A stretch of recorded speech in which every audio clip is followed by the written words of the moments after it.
सजग असलेलं एकमेव व्यासपीठ भारत न्यूज 44। बातमी तीही बिंदास। मे महिन्यात आपल्या नातेवाईकांकडे जाण्यासाठी पेण बस स्थानकात कृष्णा सोनावणे हे आपल्या मुलीसोबत एसटी बसमध्ये चढताना धक्काबुक्कीचा प्रकार घडला। मात्र धक्का कोणी मारला हे नक्की माहीत नसताना देखील कृष्णा सोनावणे यांनी धक्का मारल्याच्या गैरसमजातून एका सहप्रवाशाने त्यांना बेदम मारहाण केल्याचा प्रकार घडला।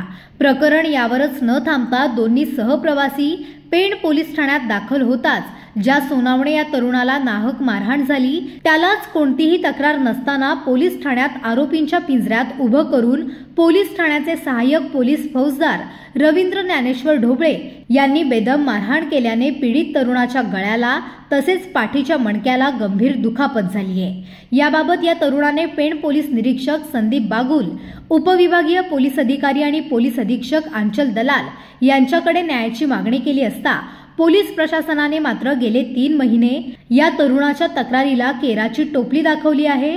अखेर या तरुणाने आपल्या पत्नीसह सोमवारी जिल्हाधिकारी रायगड यांच्या कार्यालयाबाहेर न्यायाची प्रतीक्षा मागण्यासाठी आमरण उपोषणाला सुरुवात केली आहे। दरम्यान या परिवाराला पाठिंबा देण्यासाठी पॅन्थर आर्मीचे सुशील जाधव आणि आरपीआयचे रायगड जिल्हा उपाध्यक्ष सुफियान मुकादम हे देखील त्यांच्यासोबत आमरण उपोषणाला बसले आहेत। यावेळी संबंधित सहाय्यक पोलीस फौजदार रवींद्र ढोबळे यांच्यावर गुन्हा दाखल करून त्यांना निलंबित करण्यात यावे तसेच या अधिकाऱ्याला पाठीशी घालणाऱ्या अधिकाऱ्यांवर देखील कारवाई करण्याची मागणी सोनावणे यांच्या कुटुंबियाने प्रसार माध्यमांशी बोलताना केली आहे। बुद्ध पौर्णिमेचे 12 मेला बुद्ध पौर्णिमेच्या दिवशी माझे मिस्टर आणि माझी मुलगी बुद्ध पौर्णिमेनिमित्त त्यांच्या नातेवाईकांकडे जायला निघाली।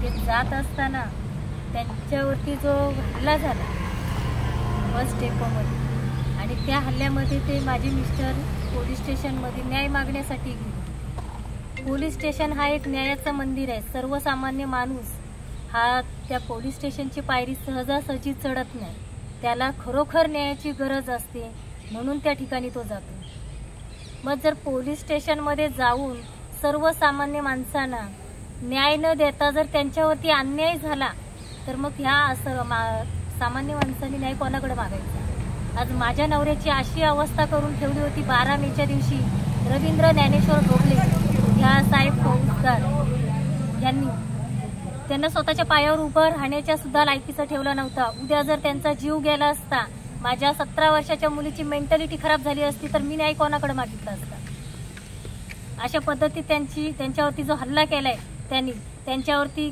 आणि माझ्या समाजाला जो दुखापत दिलेली आहे, समाजावरून सुद्धा काय रे म्हारड्या तुला मात चढलाय काय, मग त्यांनी का कोणत्या पद्धतीमध्ये त्यांनी असा आरोप कराय, ही जी भाषा वापरली ही का म्हणून त्यांनी भाषा वापरली, हा अधिकार त्यांना दिला कोणी, त्याच्यासाठी त्यांच्यावरती कायदेशीर गुन्हा हा दाखल झालाच पाहिजे एवढीच आमची मागणी। आणि त्यांना ज्यांनी पाठीशी घातलंय आज आम्ही 3 महिने त्यांच्यासाठी धावतोय का तर न्याय भेटायला पाहिजे म्हणून। SP ऑफिस पासून DYSP पासून पेण पोलीस स्टेशन पासून 3 महिने आम्ही धावतोय। आम्ही काय पागल आहोत काय बिना अनापाने वाचून धावायला? मग ते ज्यांना पाठीशी घालणारे आहेत ना त्यांना पण काहीतरी कारवाई झाली पाहिजे त्यांची। माझं नाव कृष्णा सोनावणे आहे। बुद्ध पौर्णिमेसाठी 12 मेला माझ्या मुलीच्या बरोबर पनवेलला चालतो ट्रेन स्टँडवर गाडीमध्ये चढत असताना एका प्रवाशाला हा धक्का न लागला नसताना सुद्धा त्यांनी माझ्यावर आरोप केले का तू धक्का मारतो, माझ्या मुलीला कानाखाली मारलीस म्हणून। त्यांना मी सांगू साहेब तुमच्या मुलीला धक्का सुद्धा नाही, कानाखाली नाही मारले तरी ते ऐकलं। शेवटी त्याच्या बायकोनी नवऱ्यांनी मला खाली मरसवर मारलं। त्यानंतर माझ्या मुलीचा पोलीस स्टेशन जात असताना बाजारात सुद्धा माझं खाली मारलं, घसा दाबलेला पूर्ण माझा। त्यानंतर आम्ही पोलीस स्टेशनला गेलो। पोलीस स्टेशनला गेला असताना आतमध्ये पोलीस स्टेशन आतमध्ये गेला असताना साहेबांनी मला बाहेर बसवायला सांगितलं, बसायला लावलं। बाहेर बसून त्यांची मुलाखत घेतली, काय नाही विचारपूस करावी त्याची विचारपूस केली, त्यांना जाऊन दिलं। आणि मी साहेबांनी इथे साहेब तुम्ही आता फुटेज चेक करा, मी मुलीला कानाखाली सुद्धा मारली नाही, काय तुम्हाला खरं खोटं माहिती पडेल। त्याला मला साहेब मला बोलले तू काही इतका मोठा पैसेवाला झालास काय, फुटेज चेक करायला सांगतोस तर। त्यानंतर मला साहेबांनी आतमध्ये घेतलं, ढोबळे साहेबांनी कॉलेजला पकडून आतमध्ये नेलं आणि आतल्या रूममध्ये नेऊन बेदम मारझोड केली मला। आणि दुसरी जातीवाचक शिवी घाली, माझी मुलगी माझी मिसेस दोन्ही बरोबर असेल ते सांगत साहेब तुम्ही याचं म्हणणं ऐकून द्या, तरी ऐकत नव्हते। मी इतकं मारलं, शेवटी माझ्या बायकोने मला वाचवण्यासाठी मिठी मारली मला, साहेब त्यांचं म्हणणं तर ऐकून घ्या, तरी ते ऐकत नव्हते। इतकी मला मरसपर्यंत मारझोड द्यावी केली आहे। त्यानंतर आम्ही पोलिसांना 5 दिवस तिथं मला हॉस्पिटल नेलं। हॉस्पिटल नेलं असताना उपचार घेतले, 7 दिवस हॉस्पिटलला उपचार केले. नंतर पुन्हा मला प्रायव्हेटमध्ये उपचार चालू केले अलिबागला, बरगडे सरांकडे आणि पेनला गाडी डॉक्टर आहेत त्यांच्याकडे. ते चालू असताना मी माझ्या असं कानावर ह्यांनी लाच घेतली म्हणून मी कुठल्याही प्रकारचे कोणा 5 पैसा न घेतला नसताना माझ्या कुठेही आरोप लावले गेले. मी साहेबांना नंतर मी साहेबांकडे रीतसर तक्रार केली, साहेब मला बोला यांच्यावर कायदेशीर गुन्हा दाखल करा सांगितलं. साहेबांनी कुठल्याही प्रकारे मला सहकार्य केलं नाही. त्यामुळे मी 30 तारखेपासून SP मॅडमकडे लेटर सगळं कारवाई करत हे केलं. अजूनपर्यंत धावत असताना मला अजूनपर्यंत कुठल्याही प्रकारे न्याय मिळालेला नाही. त्यात मला साहेबांनी मला सहकार्य केल्यामुळे मी आजपर्यंत मला उपोषणाला बसण्याची वेळ माझ्यावर आलेली आहे. मॅडमकडे पत्रव्यवहार करून सुद्धा मॅडम मी कुठलंही सहकार्य केलं नाही. SP मॅडम मला जी मारहाण केली ही सहाय्यक फौजदार RD ढोबळे यांनी पोलीस स्टेशनच्या आतमध्ये नेऊन मला मारहाण केली आहे. जातीवाचक शिवीगाळी करून माझी बायको आणि मुलीसमोर हे केलेलं आहे. आणि मला मारमध्ये इतकं दिलं आहे, कमरेमध्ये लाथा बुक्याने मला मारले. कमरेचं आत्ता हल्लीसुद्धा मला त्याच्यावर उपचार चालू आहेत. कमरेचं एक साईडला पण बसताना येत नाही जास्ती उशीर. हे इतकं मारझोड केलं आहे माझी. त्याचे माझे पेपरसुद्धा डॉक्टरचे आहेत माझ्याकडं.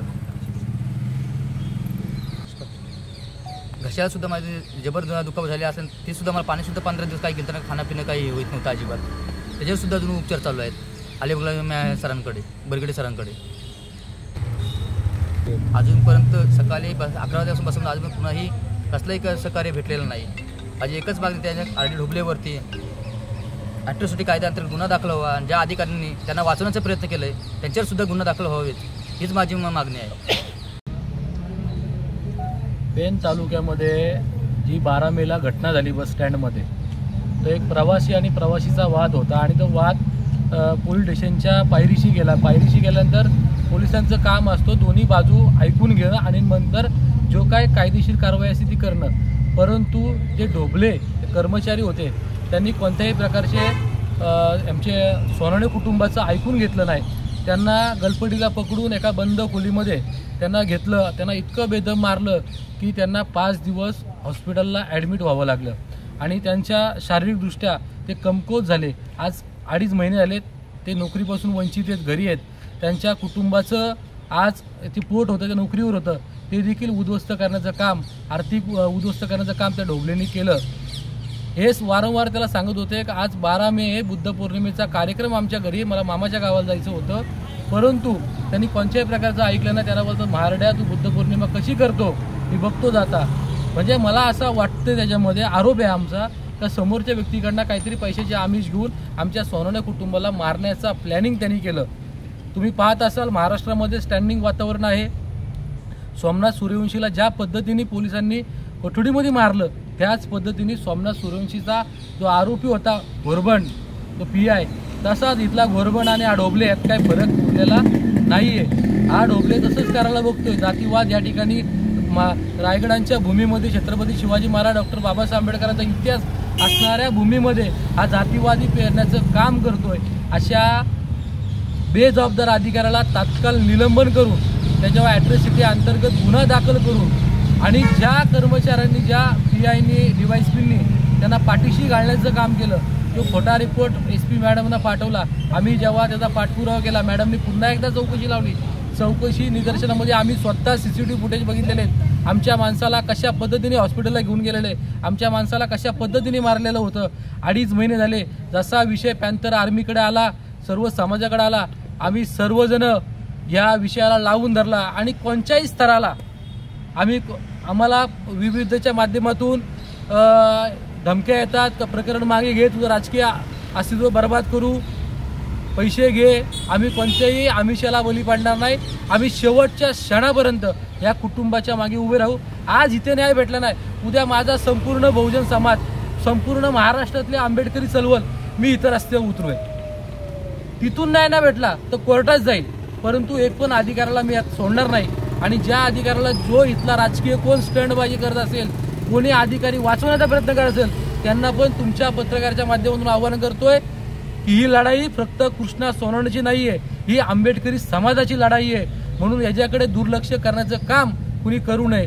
मॅडमना आव्हान करतोय. माझा आवाज इतका मोठा आहे का मॅडमच्या कानापर्यंत जाऊ शकतो आणि तुमच्या माध्यमातून मॅडमना सुद्धा आवाहन करतोय का लगेच तुम्ही जबाब तर घेतलेला आहे, जबाब घेऊन सुद्धा तुम्हाला फक्त गुन्हा दाखल करायचे, आदेश द्यायचे आहेत. लेडी सिंगम म्हणून आम्ही तुमच्याकडे बघतो. या रायगडमध्ये तुमचं एक वातावरण आल्यापासून एकदम चांगल्या पद्धतीने आहे. इथं अजून पालकमंत्रीचा तिढा सुटला नाही म्हणून तुम्हाला इथं सेन्सिटिव्ह जागे पाठवलेले आहेत. आणि जर आमच्या असा इथं अन्याय तुम्ही जर करत असाल तर तुम्हाला पण आम्ही गय केली राहणार नाही, हे लक्षात असू द्या. भारत न्यूज 44 साठी भूषण साळुंखे, अलिबाग. अशाच नवनवीन अपडेटसाठी बघत रहा भारत न्यूज 44.